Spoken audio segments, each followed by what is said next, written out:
ডিসেম্বৰত BTC নিৰ্বাচনী পথাৰত নামিছে হিমন্ত বিশ্ব শৰ্মা। ঠিক আছে ভাই, ভাৰত মাতা কে, ভাৰত মাতা কে। দেশপুৰৰ মিত্ৰ বিপিএফ এতিয়া বিটিসিত বিজেপিৰ বাবে চকুৰ কুটা দাঁতৰ হাল। নিৰ্বাচনী পথাৰত নামি মন্ত্ৰী হিমন্ত বিশ্ব শৰ্মাই টাৰ্গেট কৰি লৈছে হাগ্ৰামা মহিলাৰীক। দীৰ্ঘদিনে বিটিসিত দপদপাই থকা হাগ্ৰামা মহিলাৰীক এইবাৰ যেন বহ কৰিবলৈহে ৰণত নামিছে হিমন্ত।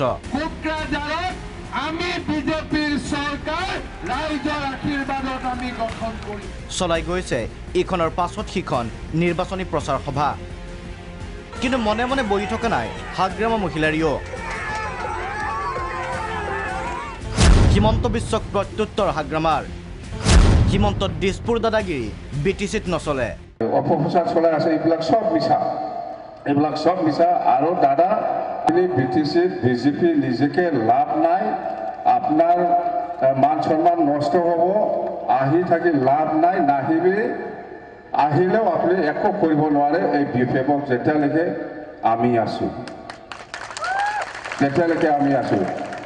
আপনাৰ এই অসমৰ দাদাগিৰিটো আমাৰ বিটিসিত নচলে। আপনি দিছপুৰত দাদাগিৰি দেখাব পাৰে, কিন্তু বিটিসিত আপনাৰ দাদাগিৰিটো নচলিব।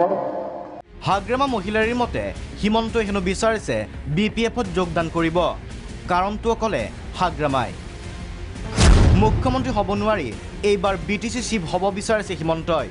হেমন্ত বিশ্ব শৰ্মা ডাঙৰীয়াই বিপিএফ দলৰ সোমাই পেলাই বিটিসিৰ চিফ হ'ব বিচাৰিছে, এইটো লাগে না নালাগে? বেচলাৰ অসমত চিফ মিনিষ্টাৰ হ'বলৈ বহুত চেষ্টা কৰি আছিল, আজিলৈকে হ'ব পৰা নাই।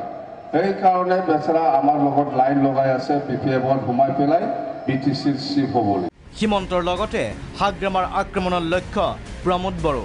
প্ৰমোদ বড়োৰ কাম নাই, এইবিলাক আমাৰ এতিয়া হিমন্ত বিশ্ব শৰ্মা আৰু মইহে কোনে জিকে। বিপিএফৰ চৰকাৰ হ'লে প্ৰথম কাম হ'ব মাটিৰ পট্টা।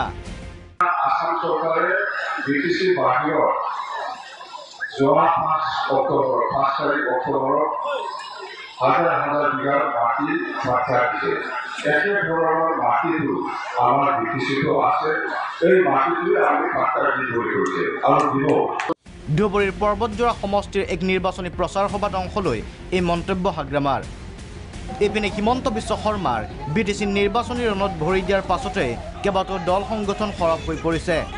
ভেৰগাঁৱৰ ননৈ চেৰফাং সমষ্টিত বিজেপিৰ প্ৰচাৰ সভাত অংশ ল'বলৈ যোৱা হিমন্তক আশা আছুৰ টায়াৰ জ্বলাই প্ৰতিবাদ।